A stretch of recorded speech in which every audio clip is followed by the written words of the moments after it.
اعوذ باللہ من الشیطان الرجیم بسم اللہ الرحمن الرحیم السلام علیکم ورحمۃ اللہ وبرکاتہ۔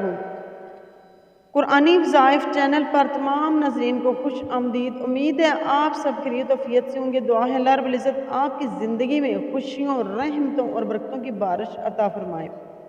ناظرین، آج آپ کی خدمت میں پیش ہے ایک نوجوان کے قبول اسلام کا ایمان افروز واقعہ۔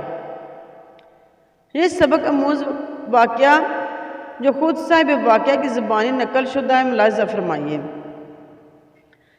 میں 1922 میں ضلع جہلم کے ایک دور افتادہ گاؤں میانی میں ایک ہندو خاندان میں پیدا ہوا۔ والدین نے میرا نام کرشن لال تجویز کیا۔ میرے خاندان کے تمام افراد سناتن دھرمی عقائد کے مالک تھے اور شروع میں میرا میلان طبع بھی انہی عقائد و نظریات کی طرف تھا۔ لیکن جب 8ویں جماعت میں پہنچا تو میرا رجحان خود بخود دین اسلام کی طرف ہونے لگا۔ اسی اسلام میں بچال کلاں ضلع جہلم کے ایک عالم دین مولانا عبدالرؤف صاحب سے میری ملاقات ہوئی۔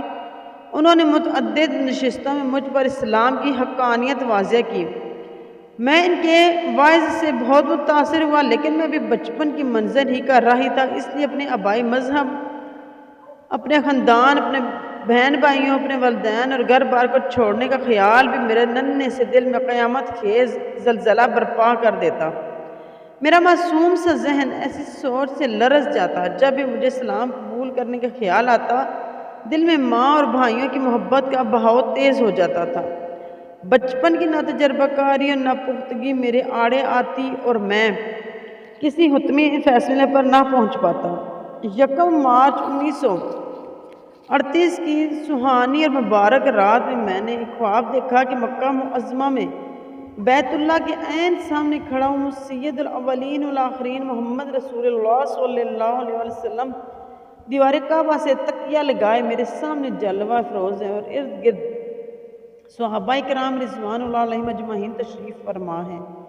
میں ولیحانہ جذبہ شوق کے عالم صحابہ رضی اللہ تعالیٰ عنہ کے درمیان سے گزرتا ہوا سید الانبیاء صلی اللہ علیہ وسلم کی برگاہ اقدس میں پہنچا اور مصافحہ کے لیے ہاتھ بڑھایا تو حضرت صلی اللہ علیہ وسلم نے اٹھ کر اپنے مبارک ہاتھوں میں میرا ہاتھ تھام لیا، جس سے میرے بدن کے ہر رگ اور ریشہ میں مسرت و شادمانی کی ایک عجیب سی لہر دوڑ گئی۔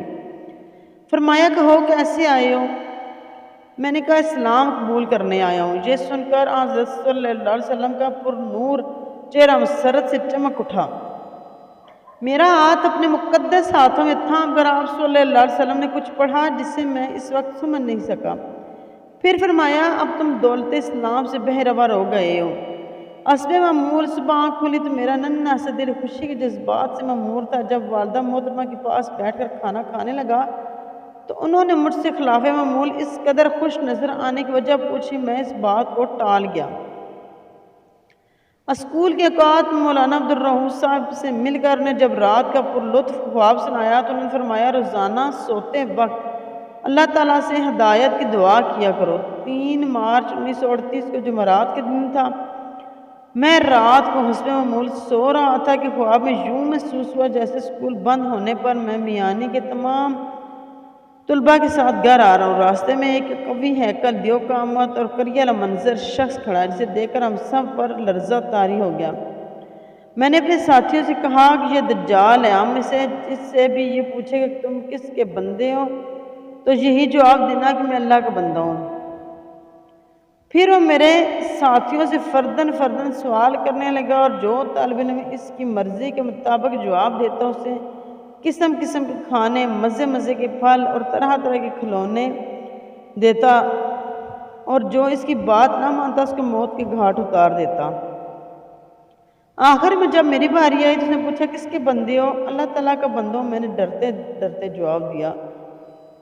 یہ سنتے ہی اس نے میرے اس زور سے گھونسا رسید کیا کہ میں کہیں گز دور جا گیا اور رونے لگا۔ دجال نے تحکمانہ لہجے میں آواز دیتے ہوئے کہا ادھر آؤ۔ میں ڈرتا کانپتا ادھر چلا ہی آیا۔ میرے کانوں میں حضور نبی اکرم صلی اللہ علیہ وسلم کی شیریں آواز پڑی پہلے میرے پاس آؤ۔ آپ کو دیکھ کر مجھے تعجب ہوا کہ 2 دن پہلے تو میں نے آپ صلی اللہ علیہ وسلم کو مکہ مکرمہ میں دیکھا تھا، آج یہاں کیسے تشریف لائے؟ میں دجال کی سخت مار کی وجہ سے روتا ہوا حضرت صلی اللہ علیہ وسلم کی برگاہ عالی میں پہنچا۔ آپ صلی اللہ علیہ وسلم نے میرے کمر پر دست شفقت پھیرتے فرمایا، دیکھو میں صرف تمہاری خاطر یہاں آیا ہوں، دجال کی بات ہرگز نہ ماننا، میں تمہارے لیے دعا کر رہا ہوں، اللہ تعالیٰ نے چاہا تو تم ناکامی کا منہ نہیں دیکھو گے۔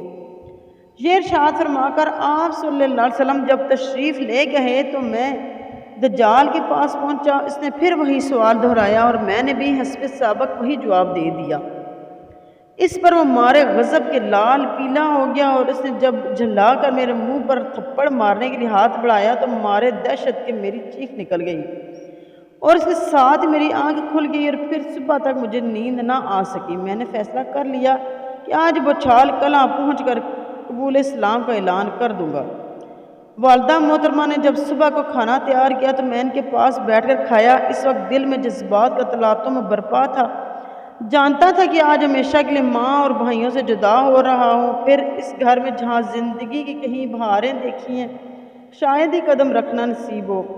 بھائیوں کی محبت اور شفقت نے مجھے مجبور کیا تو بہانے بہانے میں نے ان کے سر پر ہاتھ پھیر کر دل کو تسکین دی۔ اسی طرح ہیلے بہانے سے پیاری ماں کے قدم چھو کر ہدیۃً عقیدت و احترام پیش کیا۔ کھانے سے فارغ ہوا تو بستہ اٹھایا اور اپنے گھر تینوں بھائیوں اور محترمہ والدہ کی طرف حسرت بھری نگاہ ڈالی اور پرنم آنکھوں سے میں اپنا آبائی گھر چھوڑ کے رخصت ہو گیا۔ 4 مارچ 1938 کو جمعہ مبارک کا دن اور محرم کی پہلی تاریخ تھی کہ میں دوپہر کے وقت تیار ہو کر سیدھا مسجد میں داخل ہوا۔ مولانا عبدالرؤوف صاحب کے ہاتھ پیر مشرف باسلام ہوا اور غازی احمد نام تجویز ہوا۔ میرے سلام لانے کی اطلاع جب گھر پہنچی تو کوہرام سا مچ گیا، سب نے رونا پیٹنا شروع کر دیا۔ میرے والد صاحب کشمیر میں ملازم تھے، انہیں اور دوسرے رشتہ داروں کو بذریعہ تار مطلع کیا گیا۔ ابھی 3-4 روز بھی گزرنے نہ پائے تھے کہ والد صاحب نے دوسرے رشتہ داروں سے مل کر مولانا عبدالرؤوف اور ملک محمد طفیل ہیڈ ماسٹر پر مقدمہ دائر کر دیا کہ انہوں نے ہمارے نابالغ بچے کو ترغیب اور ترہیب سے زبردستی مسلمان بنا لیا ہے۔ ایس ڈی ایم کی عدالت میں مقدمہ پیش ہوا۔ ایک طرف والد محترمہ اور متعدد ہندو رشتہ دار تھے اور دوسری طرف میں ہزاروں کی تعداد میں مسلمان۔ عدالت میں میرے بیان ہوئے، میں نے کہا میں اپنی رضا و رغبت سے مسلمان ہوا ہوں، میرے قبول اسلام میں کسی فرد و بشر کا ہاتھ نہیں، میں مسلمانوں ہی کے پاس رہوں گا، والدین کے پاس مجھے جان کا خطرہ ہے۔ جب فیصلہ میرے حق میں ہوا تو مسلمان خوشی سے نعرے لگاتے ہوئے عدالت سے واپس لوٹے۔ میرے والد صاحب بھلا کب نیچے بیٹھنے والے تھے، انہوں نے مختلف عدالتوں کا دروازہ کھٹکھٹایا مگر انہیں کہیں بھی کامیابی نصیب نہ ہو سکی۔ پولیس نے ہندوؤں کے دباؤ میں آ کر بڑی تحقیق و تفتیش سے کام لیا مگر میرے رشتہ داروں کو اپنا مقصد حل ہوتا ہوا نظر نہ آیا۔ ہر عدالت میں ہزاروں کی تعداد میں مسلمان میرے ساتھ ہوتے جو اکثر اوقات بچھال کلاں سے پیدل چل کر جایا کرتے تھے۔ اس کے بعد والد محترم نے سیشن جج جہلم کی طرف رجوع کیا اور کہا کہ میرے نابالغ لڑکے کو زبردستی مسلمان بنا دیا گیا ہے۔ جہلم کے سرکردہ ہندو ان کے ساتھ تھے جنہوں نے مل کر جج صاحب پر دباؤ ڈالا۔ عدالت میں پیشی کی تو میں نے محسوس کیا کہ جج کا رویہ میرے بارے میں ٹھیک نہیں ہے۔ اس پیشی پر 2-3 حضرات میرے ساتھ تھے۔ جب جج صاحب نے مجھے دوسری تاریخ پیشی تک والد کے سپرد کیا، جب میں نے اپنے والد محترم کے ساتھ جانے سے انکار کیا تو مجھے زبردستی کار میں بٹھا دیا گیا اور دریا کے کنارے ایک مندر میں مجھے لایا گیا جہاں سارا دن میں نے رو رو کر گزارا۔ والدہ محترمہ کو جہلم بلایا گیا، انہوں نے مجھے دھمکی دی کہ اگر میں نے ان کے حق میں بیان نہ دیا تو وہ گھر پر زندہ نہیں جائیں گی بلکہ دریا میں خودکشی کر لیں گی۔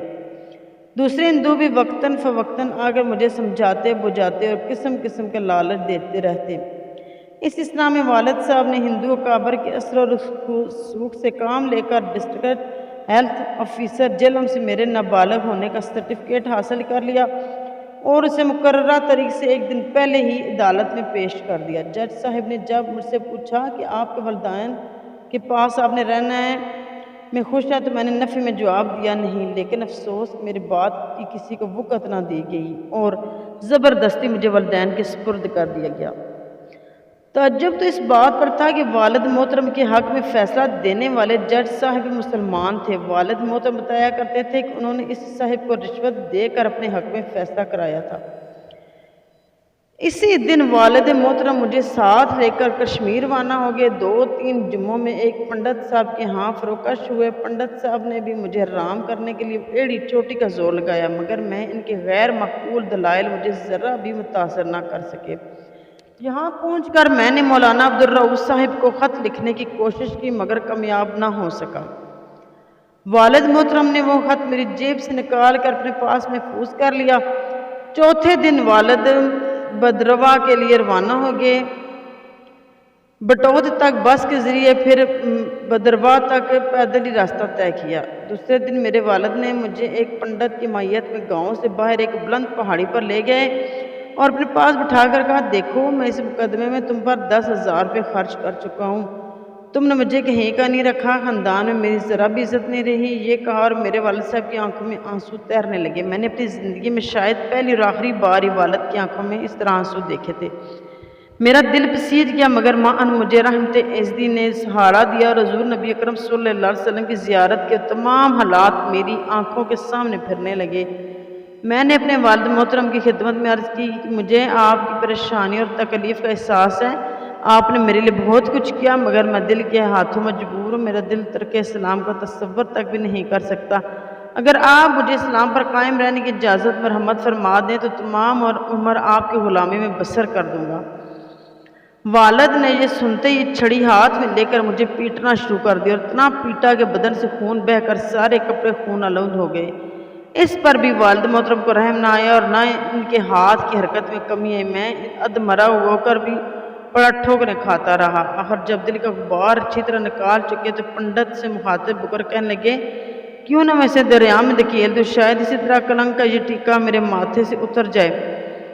پہاڑی کی دامن میں بکھرتا ہوا دریا میرے سامنے تھا۔ اپنی موت کے خوف سے میں لرز گیا، مگر اللہ تعالیٰ کا لاکھ لاکھ شکر ہے کہ اس نے میرے پائے ثبات میں لغزش نہ آنے دی، اور میرے دل میں یہ خیال بار بار ابھرنے لگا کہ اگر والد مکرم نے مجھے دریا میں پھینکا تو میں اپنے پیارے نبی صلی اللہ علیہ وسلم کے برگاہ اقدس میں حاضر ہو کر عرض کروں گا، میرے آقا آپ نے مجھے اسلام کی جو دولت بخشی تھی میں اس کو صحیح و سالم لے کر حاضر ہو گیا ہوں۔ پنڈت صاحب جو ہمارے خوف کے کانپ رہے تھے، والد صاحب سے کہا، بچہ ہے، بڑا ہو کر سمجھ جائے گا، آپ کو سخت اقدام نہ کریں۔ والد صاحب نے اس کی بات مان لی اور مجھے ساتھ لے کر چپ چاپ گھر کی راہ لی۔ گھر پہنچ کر والد نے خود میری مرہم پٹی کی، چھڑی کی مار اور بوٹوں کی انگنت ٹھوکروں سے جسم کا رواں رواں زخمی تھا، حتیٰ کہ ناک، منہ اور آنکھ تک متورم تھے۔ تقریباً ہفتہ بھر بستر پر ہی دراز رہا، پھر والد محترم نے مجھے بدرواہ اسکول میں داخل کروا دیا۔ ہندو لڑکوں کی نگرانی میں روز اسکول آنے جانے لگا۔ مسلمان طلباء کو میرے ساتھ بات کرنے کی اجازت نہ تھی۔ ہندو لڑکے ہی نہیں، ہندو اساتذہ بھی مجھے نفرت کی نگاہ سے دیکھتے تھے۔ یہ اسکول میرے لیے جہنم سے کم اذیت ناک نہ تھا۔ آخر کار میں نے دوست محمد نامی ہم جماعت سے ترکات بڑھائے اور اس کے توسط سے مولانا عبدالرؤف صاحب کو خط لکھا اور بتایا کہ میں بفضل اللہ تعالیٰ اسلام پر قائم ہوں۔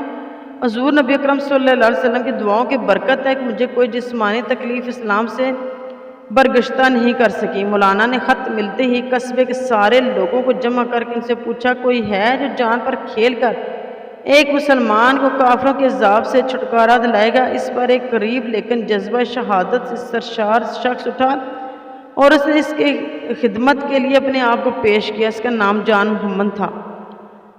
جان محمد صاحب اسکول کے اوقات ہی میں بدرواہ پہنچ گئے اور دوست محمد کی وساطت سے جب مجھے ان کی آمد کا پتہ چلا تو میں تفریح کے بعد روتا ہوا اپنے ماسٹر صاحب کی خدمت میں پہنچا اور کہا کہ میرے پیٹ میں سخت درد ہے، مجھے چھٹی عنایت فرمائی جائے۔ ماسٹر صاحب نے چھٹی دے دی۔